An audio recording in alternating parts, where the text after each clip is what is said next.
Good evening, everybody. A very warm welcome back to the Double Waved Yellows podcast as we review this weekend's absolutely bonkers 2021 Azerbaijan Grand Prix. Joining me again is Hodders, and we also have a warm welcome to offer back to Tyson, who is joining us to have a look at the F2 support races as well. Tyson, some very eventful F2 races in Baku this weekend. Yeah, they didn't disappoint, not in the slightest. Good stuff. And Hodders, after two relatively quiet races and subsequent podcasts, we have got a bumper-packed one to talk about today. Do we ever have a bumper F1 weekend to talk about? So many things going on. It's going to be interesting to fit them all in. Good stuff.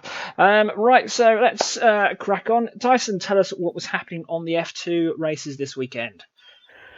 Quite a lot happened, as a matter of fact. So we had the qualifying session, and it's pretty good to see the young guys up at the front now. Guys like Liam Lawson, Yuri Vips, Oscar Piastri, Teo Pocher taking the top four positions. Any of them could be the future of Formula One. Who knows? Sprint race 1, instant drama. Lap 1, 4 cars out. Jack Aitken, Liam Lawson, Alessio Di Leda, and Oscar Piastri. And things got very quiet after that. I think the drivers seemed to realise there was a second race later in the day. Maybe they just need to rein it in a little bit because their race positions do affect the starting order of the second race. Robert Sportsman, though, able to break away, uncontested. A very dominant win, and it was exactly what he needed because he's not had the best start to the season so far. Dan Tickton put a really nice race together, late on the brakes, making some brave overtaking moves, moved up from P6 to finish second. Teo Pocher as well, also moving up to P5. And the final step of the podium in sprint race 1 was Guan Yu Zhou, which makes his fourth podium in 7 races. So far, the championship leader putting a nice consistent season together. Okay, good stuff. Okay, so as we took from the sprint races, say more drama to come in the second sprint race and the feature race. Yeah, the second sprint race, which I believe is the 100 Formula 2 race. It's a 2017 rebrand. And it was much more on brand for a Formula 2 Baku race. Multiple crashes and retirements, bringing out the virtual safety car and the full safety car all through the race. Yuri Vips, he earned that win. He made 2 great moves on Ben Viscal and David Beckman throughout the course of the race. Didn't get involved in any incidents.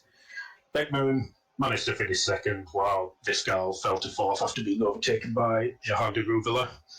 Schwartzman, again, managed to avoid all the incidents happening around him and finished ahead of Dan Tickton, who was involved in a lap 1 incident but did well to recover, to take P6. Liam Lawson, involved in the incident in race 1, started 20th, made a great recovery drive, finished up in the points, 7th place, and Oscar Piastri took the final point. And then we had the feature race on the Sunday, just great racing all through the field. Jack Aitken started on the medium tyres. It's a shame we didn't get to see how it turned out, but as we saw later in the Formula 1 race, things were happening with the medium tyres. Yuri Vips, he had a strong launch into P1 on Liam Lawson and just controlled the race from there, taking 2 wins in a row. Lawson fighting with Teo Pocher on lap 1, a very aggressive defensive manoeuvre that earned him a 10-second penalty, but good damage control to finish 6th after that. Dan Tickton involved in an incident and an epic run over the team radio, it has to be said. Guan Yu Zhou, unfortunately, just didn't have the pace in the feature race, managed to finish outside the points, and Oscar Piastri made up for his sprint race run, cutting Guan Yu Zhou's lead in the championship, and it's getting very close now. At the top of the F2 Championship standings, Guan Yu Zhou leading with 78 points, Piastri 5 points behind, 73. Schwartzman's good weekend, first and third, brings him up to 66 points. Yuri Vips, again, good weekend, brought him up to 63 points, P4. And then we have Dan Tickton, Teo Pocher, de Ruvela, Lawson, they're all still in the hunt. A few good weekends could bring them back in contention. And 9th and 10th, Felipe Djokovic and Ralph Boschio. So yeah, looking very, very tight there in the top 10 of the Indeed. Drivers' Championship. So the next Formula 2 series of races in 3 weeks' time at a place we know fairly well. Yeah, the British Grand Prix, and hopefully we'll have a fair few fans in there to watch that. I say that'll be sort of the fourth set of races out of the 8 that we're going to see thus far. And yeah, having watched some of the F2 races, it's been some really eventful, really good wheel-to-wheel racing all the way down the grid. Absolutely. Yeah, so if you haven't been able to see any of it, there are highlights available on YouTube on the Formula One YouTube page. So we strongly suggest you go along and watch that. But before you go and watch those highlights, we strongly suggest you watch the F1 highlights, because what a weekend we have had. So Sergio Perez wins the Azerbaijan Grand Prix from Sebastian Vettel and Pierre Gasly. 2 major crashes caused by puncture, taking out Lance Stroll, who was running in P4. And then with 5 laps to go, the race leader Max Verstappen pitched into the concrete wall on the start-finish line, causing the race to be suspended for 35 minutes. And then on the 2-lap restart, Hamilton running wide late on, which meant he finished well outside of the points. So lots and lots to talk about. So firstly, Hodders, who were one of your 3 to pick? Let's start with the Russian Haas driver Nikita Mazepin. Yeah, I thought for this weekend I'd actually give him a chance to see if there's anything nice about him. And to say the least, he didn't qualify last for a change. He was towards the back as usual for practices, but in qualifying, he finished Q18, aided by, of course, Lance Stroll and Giovinazzi setting no time due to the eventful qualifying that took place. He did have a lock-up on lap 25 near the escape road, but he did handle it, recovered it, and in the end, P14, he finished ahead of Hamilton. I never thought I'd get to say that. And to be fair, we've given him a lot of stick over the last few weeks when it comes to overtaking and stuff. So far as I'm aware, this weekend just gone, he had a quiet weekend, which is what we wanted.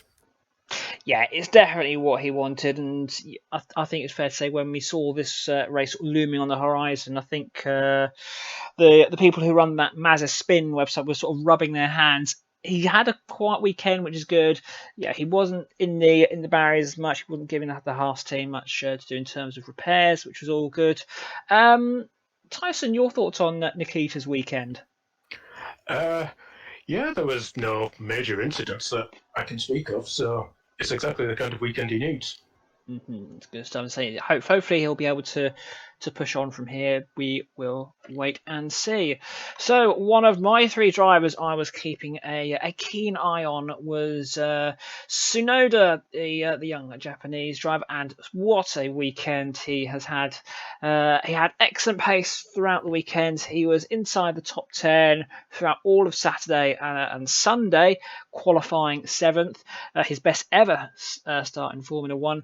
He was passed by Fernando Alonso at the start, but on lap 7, got straight past the 2-time world champion down the start-finish straight, and ended up finishing in the points. A very, very well-deserved finish for the young Japanese driver. And Hodders, this is the sort of performance that we've been waiting to see, and what a performance it was.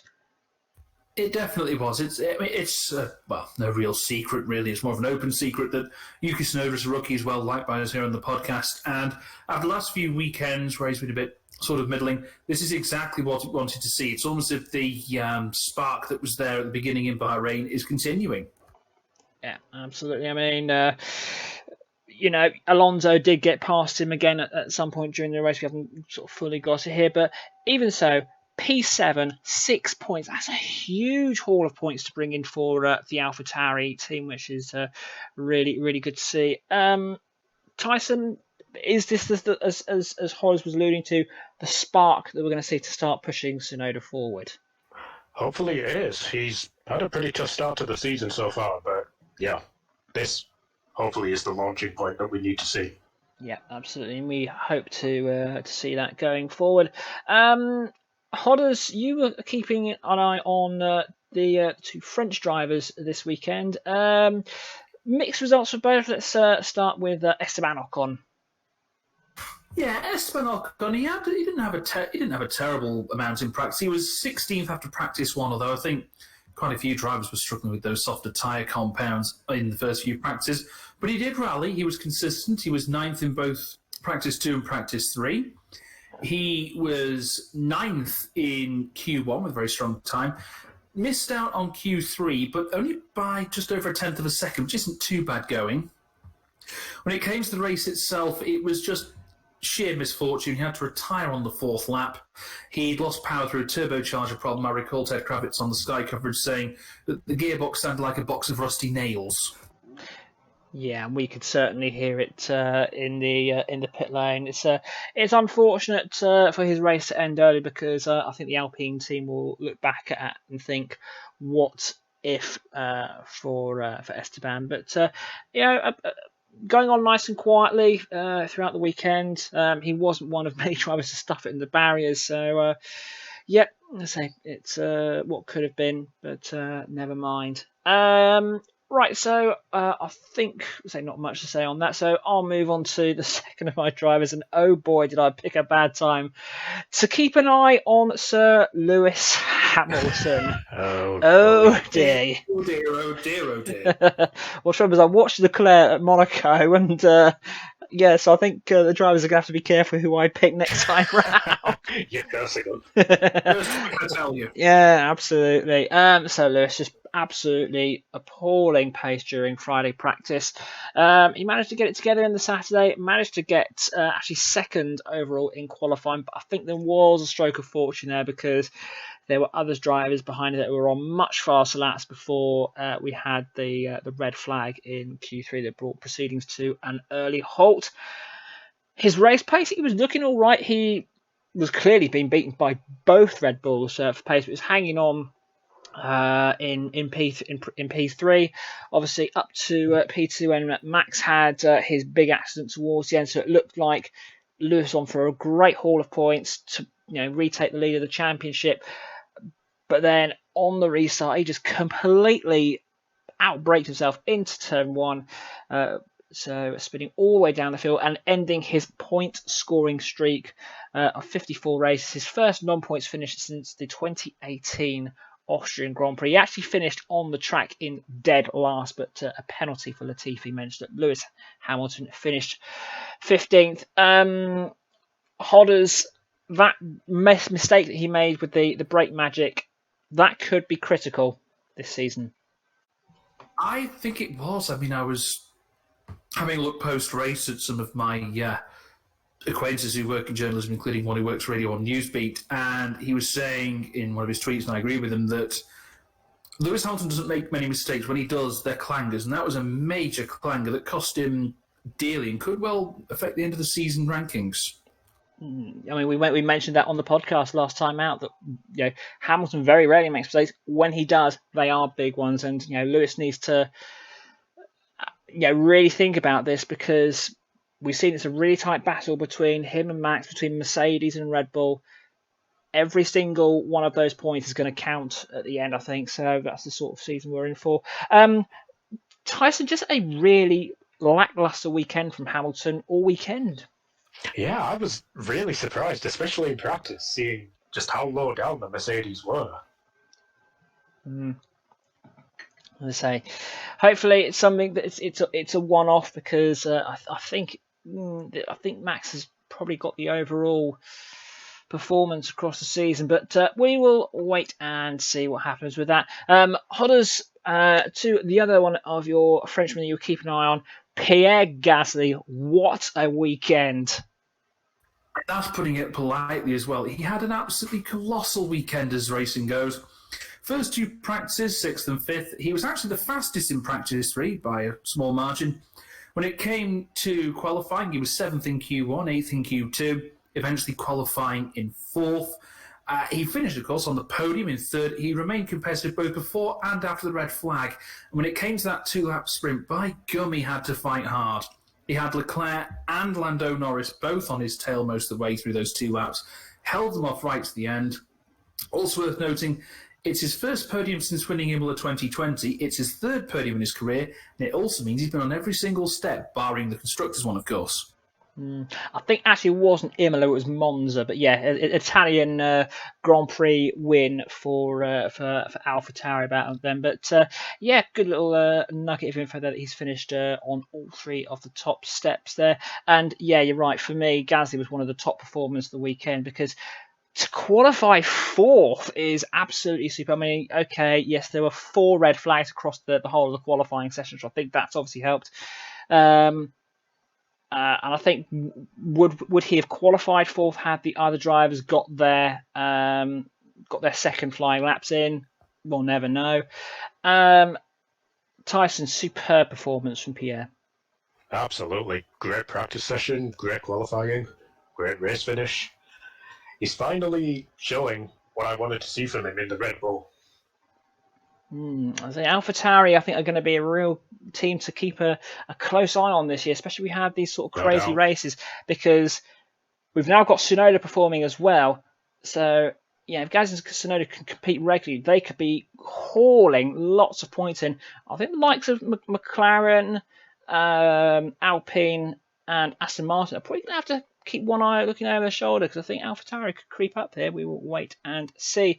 And finally, the last of the drivers that I was keeping an eye on, I was glad to be keeping an eye on this one, Sebastian Vettel. Superb performance. I think the 4-time world champion is back to his best. Very unfortunate not to get into qualifying 3 with a very late red flag calling a halt to proceedings in qualifying 2.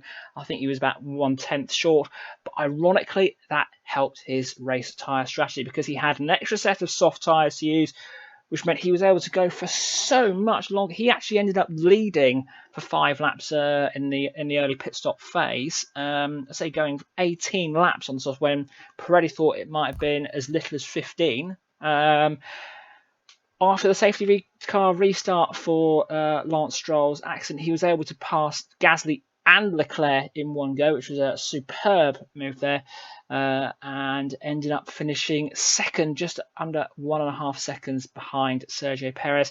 It now means that Vettel has been on the podium with 4 different teams: Toro Rosso, Red Bull, and Ferrari, and he was voted the Formula One driver of the day. Hodders, I think it's clearly understandable to see why he got the driver of the day vote. You can absolutely see why. He played his time management perfectly. To have finished second, having qualified 11th, is quite a thing. Aston Martin had a great weekend all around, to be fair. I mean, until Stroll's unfortunate accident, he'd climbed 15 places to 4th. I think the team can be very pleased with how the weekend went. And again, this is a team that we're going to have to keep an eye on throughout the season. Tyson, I think it was, as Hodders alluded to, this could have been a huge haul of points for Aston Martin, but you could argue, would Vettel have got that P2 had it not been for Stroll's accident? I guess we'll never know, but it was a very well-deserved driver of the day for Vettel. This is exactly the kind of outing that he needs, because he's not really felt like he's been on forms for the last few years. Coming to Aston Martin is going to be a fresh start, and this is definitely something to build on now. Yeah, I say hopefully he can push on from here. I think it's fair to say, Tyson, the podium of Perez, Vettel, and Gasly, there would have been very few unhappy faces in the paddock at that one. Mine certainly wasn't unhappy. But Hodders, I think we know where we would have found the 2 most unhappy faces, and that would have been Lewis and Max's respective pit garages. I think we'd agree on that. They had nothing short of a rotten weekend, and no points at all for the first time since the American Grand Prix in 2012. Mercedes will be crestfallen at that. Absolutely.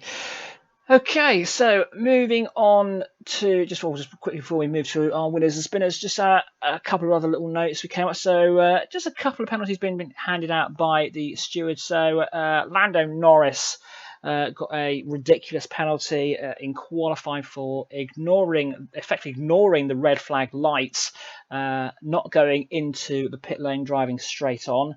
a 3-place grid penalty. There was a bit of mitigation to knock it down from a 5-place grid penalty, and then Nicholas Latifi failing to go into the pit lane when he was told to do so under the safety car, and ended up overtaking I think George Russell and Nikita Mazepin. A 10-second stop-go penalty effectively got for that. I don't think either guys can have much excuse. That they've got the big flashing lights. They're told by the team what's going on. Hodders, especially from someone like Lando Norris, this is not good. I think it was very out of character for him. I mean, obviously they're genuine mistakes, but you can't be making ones like that. And Tyson, in particular, with Latifi's one, he was going down the pit lane going down the start-finish straight when there was all the debris, you even had a recovery truck on there, and we've seen what happens when things go wrong involving F1 cars and recovery trucks. Yeah, absolutely. It's never good. And what surprised me the most was how the engineer was on the radio telling him, stay out, stay out.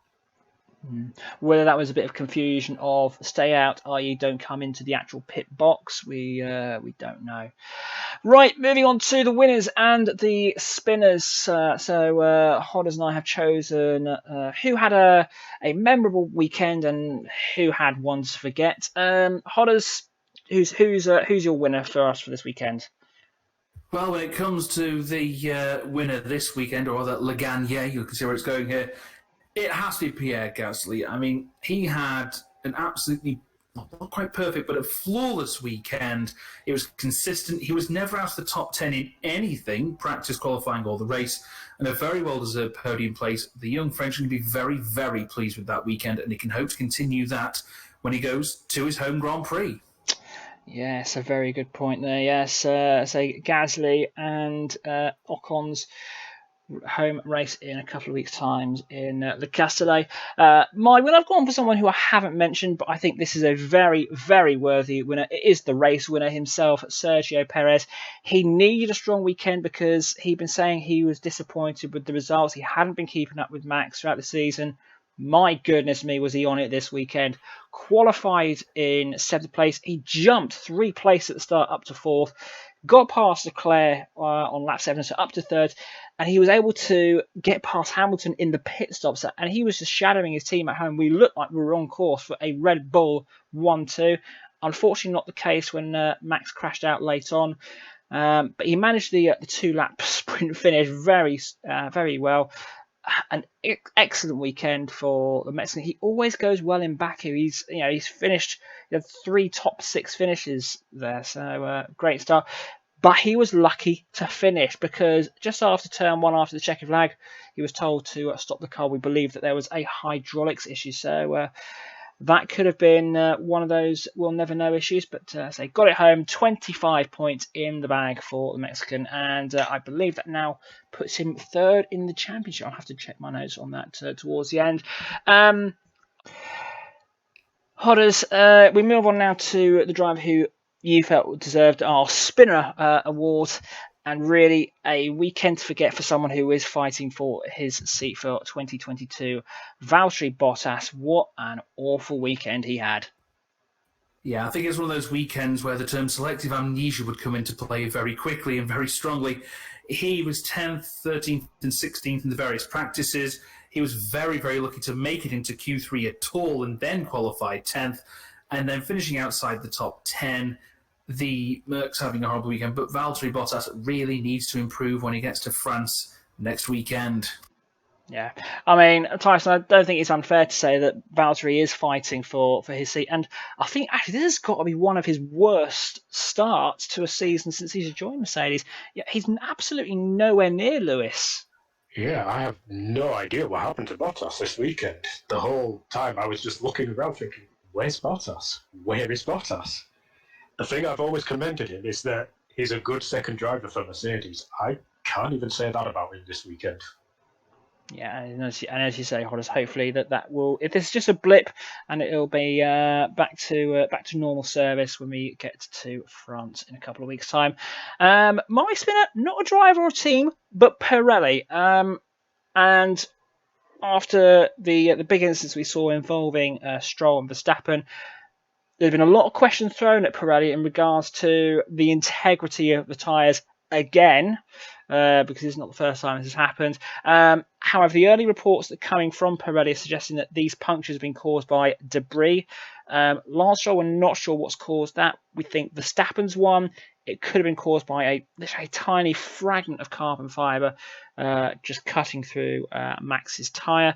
Pirelli engineers did find a cut on one of Lewis's tyres during the red flag period. So we've got to wait and see what happens before fingers can be pointed at Pirelli. But Hodders, these are not images we want to be seeing. Those tyre failures, they are frightening enough when it happens, but on a street circuit such as Azerbaijan, going down that long start-finish straight, we could have had a very serious incident here.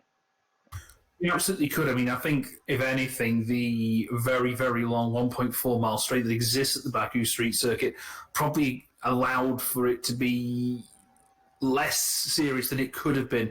Had it been towards a sharp turn or a sharp corner, it could have been something very different. Questions do need to be asked, though, when you have the same tyre on two different cars from different teams, several laps apart, on the same part of the circuit. Hopefully it is debris, but then I think there's going to need to be a very thorough investigation, and I think teams will be rightly apprehensive. Mm-hmm. And Tyson, obviously, as we've been watching the highlights back, I think Max in particular is very lucky where he spun off and in which direction he went. He could have gone into a big barrier near the pit lane entry. He could have gone into the edge of one of the barriers where sort of the marshals were high. He could have gone off at turn 1. There's not much of a runoff there at 200 miles an hour. Yeah, absolutely. It's very lucky those incidents didn't end up worse than they could have been. Obviously, these F1 cars are extremely safe, which is good. And we've had the drivers are walking away, which is the main bit. Yeah. Okay. So, moving on to the talking point now, and I think we've just covered one of the main talking points, which was the tyre failures for Stroll and Verstappen. Thankfully, both drivers are walking away, but questions being raised in regards to the integrity of the Pirelli tyres. Hodders, it's worth noting that Pirelli did choose the sort of the more softer of the options in regards to the tyres weekend. The C5 soft, the C4 medium, the C3 hard, or as we were sort of referring to them throughout the weekend, effectively the ultra soft, the super soft, and the soft. Was that a fair idea? Was that a good idea? We just don't know, really. It's one of those what if cases where you can't really know, where hindsight is a wonderful thing. You can't really have foresight, although I do know that the softest of the tyres are the ones that Mercedes were struggling with. It's one that we'll have to wait and see, and if there are difficulties in subsequent races, then the question might be asked. Indeed so. But looking on the positive side, as we must, Tyson in general, Baku, as it always does, it has delivered a spectacular race. It was literally so much happening all over the field, and it did provide us a really good race. Yeah, all weekend, no matter what it was, Formula 2, Formula 1, Baku delivered. Yeah, and as I say, I think this is a case where you've got a circuit that has a mix of tight 90-degree corners, but then you get onto that final stretch and that really long 1.4 mile straight. And there's just so many overtakes going on into there. So pay attention, street circuits. That's how to do it. And as you mentioned, lots of action over the weekend. We had 4 red flags in qualifying, which was an equal record. I think the last time we saw as many was the Budapest race in 2016. Hodders, were drivers overdriving the car in qualifying? It's an interesting one. I mean, I've been watching the qualifying back. It's hard to say, but it does make you wonder whether there does need to be a sort of a sense of measure when it comes to Q3. Yes, you should set the fastest lap, but at least try and do so without trying to total the car at the same time. And as you're seeing, we're seeing throughout all 3 parts of the qualifying session, the qualifying hour, that drivers were sort of leaving it late to put their best lap in. It was almost like the first run, it was just a banker lap. And then the second run was, no, this is when we're going to really put our best lap in. We saw this similarly happening in Monaco. Tyson, it needs to be a point now that when you go out and you do a hot lap and qualify, it needs to be your absolute best because you don't know what's going to happen next. I think they tried to offset that by putting a minimum time in to do the outlaps, but we're still seeing the same thing. Everybody's getting all backed up. There's just no space for anything. And if someone's coming round on a hot lap, they've got all that traffic to deal with. Yeah, that's just an accident waiting to happen. And I think this might be a potential subject for our VSC series. Does there need to be a slight change to the qualifying format, and in particular qualifying 3, because we've seen it happen now where late red flags have they have decided the grid. We've had we saw so many drivers on really good hot laps at Monaco before Charles Leclerc went off. Similarly, we had the same thing at Azerbaijan this weekend before we had a late red flag there. I know in some racing series, if you cause a red flag, your times are deleted for that session. You go to the back. So, Hodders, is this something that the FIA needs to look at, or is it just part of the course? It could be considered part of the course, but I don't think that the FIA should completely discount it. I think it's similar to the tyre situation from Pirelli. We are in race 6 of the season. It's the first time I've had it like this significantly, and we had it in Monaco as well. I think it's just a case of wait and see what happens around the rest of the season, see if there's a pattern emerging, and then make some considerations if needed in the off-season. Yeah, we don't want to be challenging qualifying halfway through. That is that's absolutely for certain. And obviously, we've got coming up some potential qualifying race, or we've got the sprint race coming up, so that's something that we will cast our eye upon when that happens. And lastly, the talking point, as is always, Lewis versus Max, round 6. Max was on course to extend his lead in the Formula 1 Championship. It was looking like he was going to get 26 points in comparison with Lewis's 15 before that major incident. But Lewis Hamilton is the one who you can argue has thrown away the points. He's thrown at least 18 points away. Tyson, this is a championship that could be decided on who makes the fewest mistakes here. And for the third time in 6 races, Lewis has made the big mistake here. Yeah, I'm starting to wonder, is Lewis now feeling the pressure that he has a legitimate challenger behind him? Because, as was said earlier, it's rare when Lewis makes a mistake, but when he makes a mistake, it's a big one. We're starting to see them frequently. It's a fair point that the pressure, because previously it's been a case of he's either been up against his teammate, who he knows really well, so he knows, and he also gets the support of the pit crew on his side. But he's never come up against Max in terms of title fight. He's come up against Sebastian Vettel, but he knows Sebastian's a good driver. He had Ferrari supporting, so he knew he was going to get a really good challenger. Max isn't unknown, so Hodders, is that playing a potential aspect? I think it might be. I mean, Max has been bedded in for a good number of seasons now, and I think Lewis is probably feeling the pressure of trying, what more does he have to break other than exceeding the 7 titles that Schumacher and then trying to best it himself. I think the pressure's getting to him, and he just needs to be careful and watchful and not to get too ahead of himself at the same time. It's a 23-race season. We're 6 races in. He's made 3 mistakes already.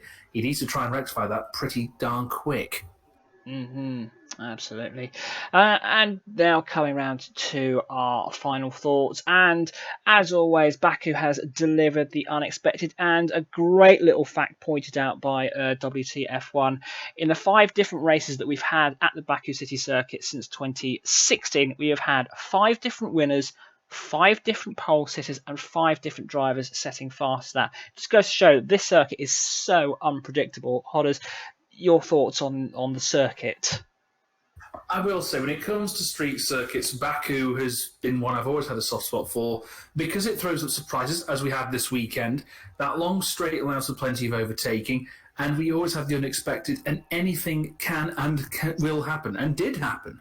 I tell you, I'd be interested to see that race with a sprinkling of rain, but we may see that next year. We'll have to wait and see. And also, Tyson, we've got a very, very tight midfield, a lot tighter than we predicted in pre-season.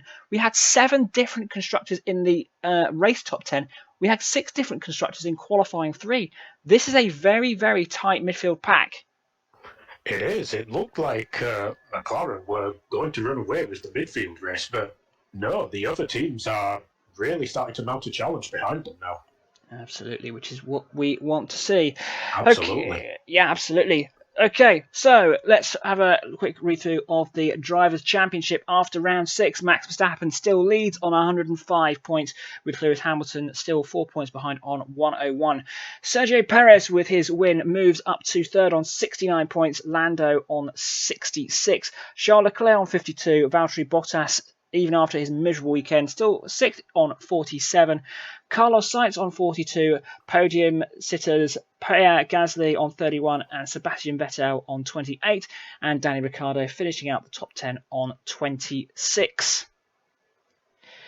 In the Constructors' Championship, Red Bull extend their lead to 174 points over Mercedes on 148, Ferrari on 94, McLaren on 92, and then the tight midfielders we were talking about there, AlphaTauri on 39, Aston Martin on 37, and Alpine on 25. Alfa Romeo get an extra point with Kimi Raikkonen finishing 10th, so they're on 2. Haas and Williams still yet to score.